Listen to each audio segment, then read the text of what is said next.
Have you ever felt invisible, ignored, like your presence didn't matter at all? You try your best at work, in relationships, in life, but people seem to look right through you. It stings. But what if I told you that rejection isn't the end? It's actually a doorway to something greater. In today's video, we're diving into the hidden Stoic strategies that turn rejection into your ultimate source of strength and clarity. If you've ever been overlooked, left out, or doubted, hit that subscribe button. Because what you'll learn here isn't just about bouncing back, it's about rising above. 1. Reclaim your attention, reclaim yourself. When someone rejects you, the first instinct is often to chase. It's not just about wanting the person back, it's about wanting to reclaim your sense of worth, to prove that you matter. But here's the hard truth. Chasing someone who devalues you only drains your power. Your attention is your most valuable currency. Where you place it determines what grows in your life. When you pour your attention into someone who ignores or disrespects you, you are watering a plant that will never bloom. But when you redirect that energy back to yourself, your life begins to change in meaningful ways. Withholding your attention doesn't mean becoming cold, indifferent, or bitter. It means becoming conscious. It's not passive, it's powerful. It's the ability to take a pause, observe the situation objectively, and recognize that you have a choice.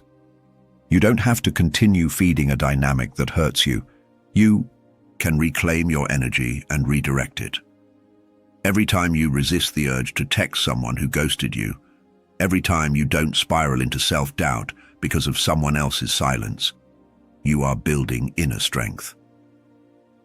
This is a reset, a reclaiming of identity. You are not defined by who responds to you or who accepts you.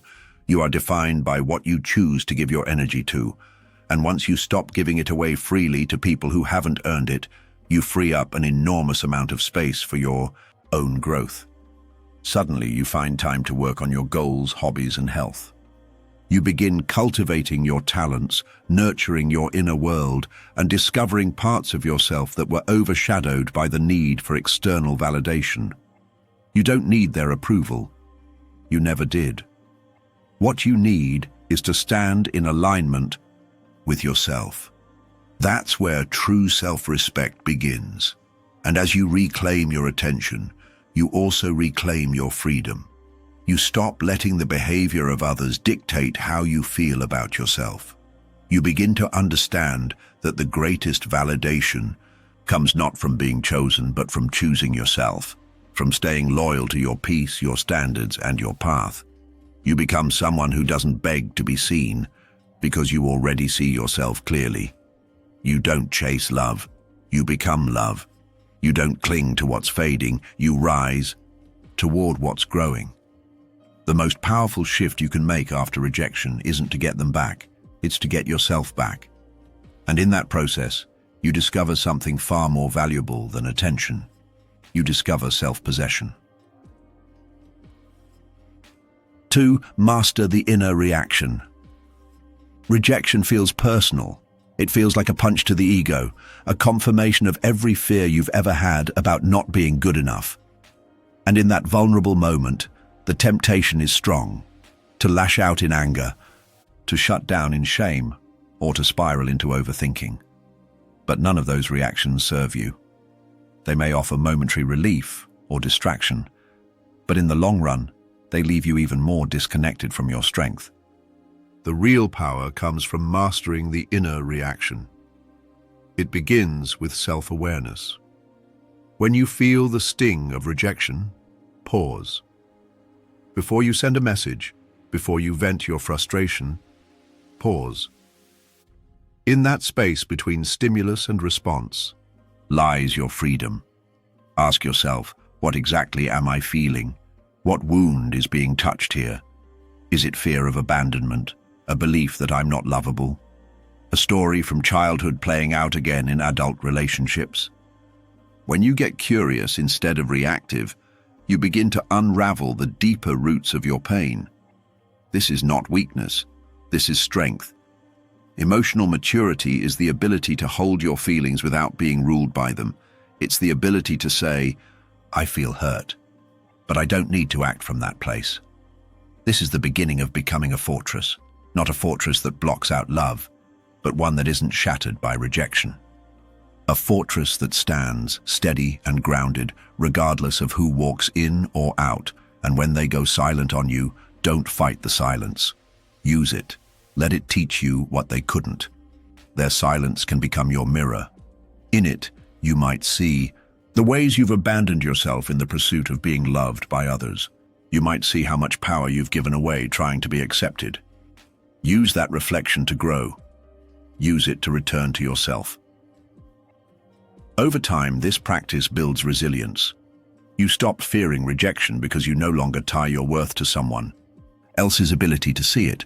You begin to trust your own eyes, and ironically, the more stable you become internally, the less rejection can destabilize you.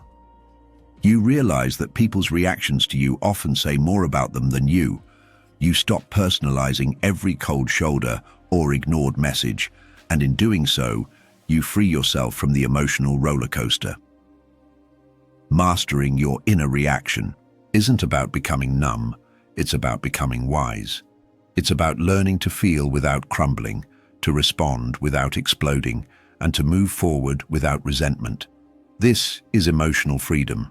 This is strength born from stillness, and it's available to anyone who's willing to look within instead of reacting outward. 3. Shift focus from pain to purpose.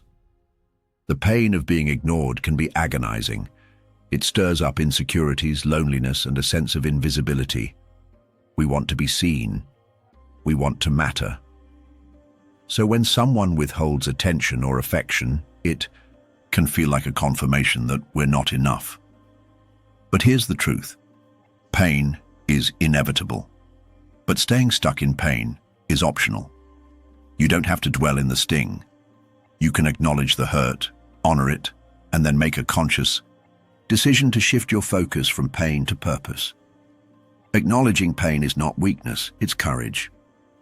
Denying it only leads to repression or bitterness. But once you've allowed yourself to feel it, the next step is crucial. Redirection.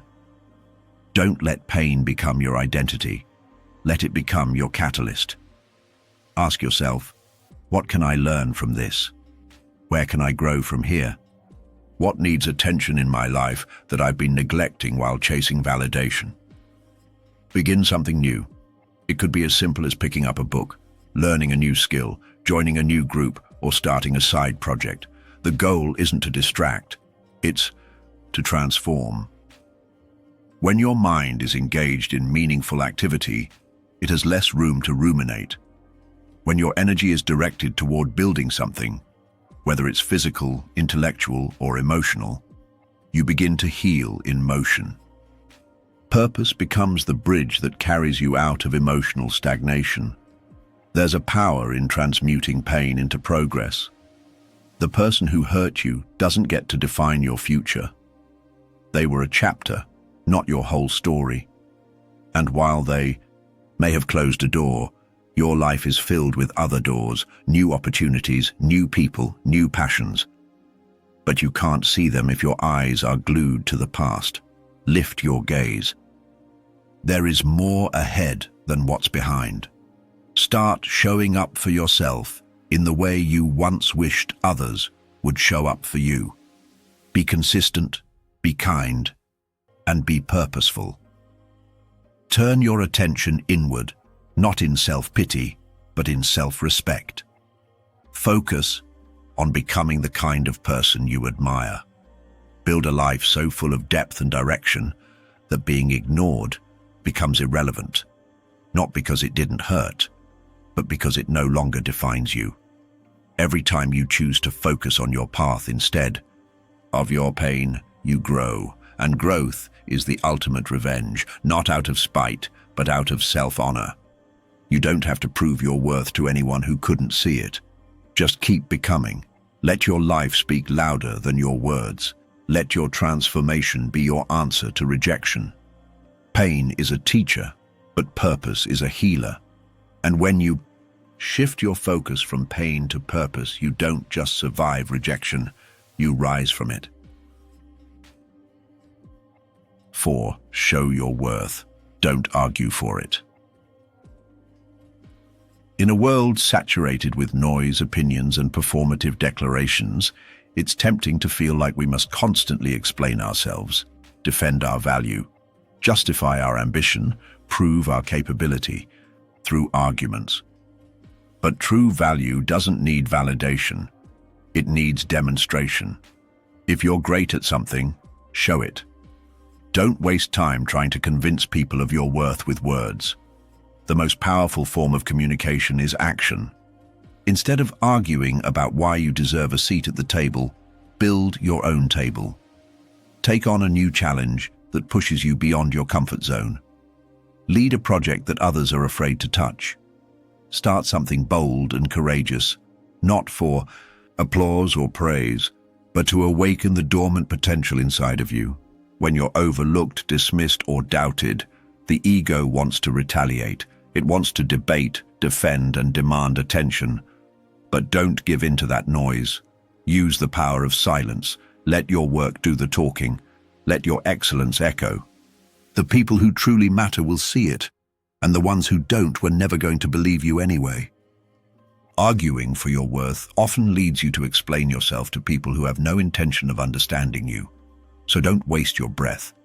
Turn that energy inward. Refine your skills. Master your craft. Discipline your mind. Focus your attention, not on proving others wrong, but on becoming so undeniably capable that proof becomes unnecessary. Stillness, not loudness, is the posture of power. While others are talking, you're building. While they're doubting, you're growing. You don't need to announce your plans or chase recognition. The moment you shift your energy from seeking validation to producing value, everything begins to change. The right people will start to take notice, not because you asked them to, but because you became someone impossible to ignore. There's a reason why the most powerful individuals are often the quietest in the room. They've already done the work. Their confidence comes from competence, not commentary. This isn't about ego. It's about integrity. It's about choosing self-respect over spectacle. When you choose to let your results speak, you free yourself from the exhausting loop of external approval. You learn that the most satisfying form of validation isn't applause, it's self-awareness. It's looking in the mirror and knowing that you didn't just talk about what you could do, you did it, you lived it, you became it. So the next time you're tempted to argue for your worth, remember this. You don't need to convince people with your voice when your life becomes the evidence. 5. Protect your peace. Connect with joy. Peace is not something that just happens. It must be protected, guarded like a sacred treasure. In today's world of endless digital noise, emotional manipulation, and performative friendships, preserving your peace is an act of resistance. It's an act of self-respect. Sometimes the most powerful response to disrespect or drama is silence. Not because you're weak or passive, but because you know your energy is too precious to waste on proving a point. Silence isn't surrender, it's a boundary. A calm, assertive statement that says, I no longer allow chaos into my space. It's a sign that you've grown beyond the need to explain yourself to those who thrive on confusion and conflict. When you protect your peace, you become more attuned to joy, real joy. Not the kind that's manufactured for social media or performed for approval, but the deep, quiet kind that comes from being aligned with who you really are. Joy is found in presence, in simple moments, in doing things that light you up and make you feel alive. It's found in relationships that feel like sunlight, not storms. So stop chasing people who make you feel small. Don't beg for attention. Gravitate toward the people and environments that nourish your soul. You don't owe anyone access to your energy, especially if they only bring tension and insecurity. Personal development is often portrayed as harsh discipline, Early mornings, cold showers, grinding through pain. And while those things may have a place, growth is even more sustainable when it's rooted in joy. When you do things because they excite you, not just because they're expected.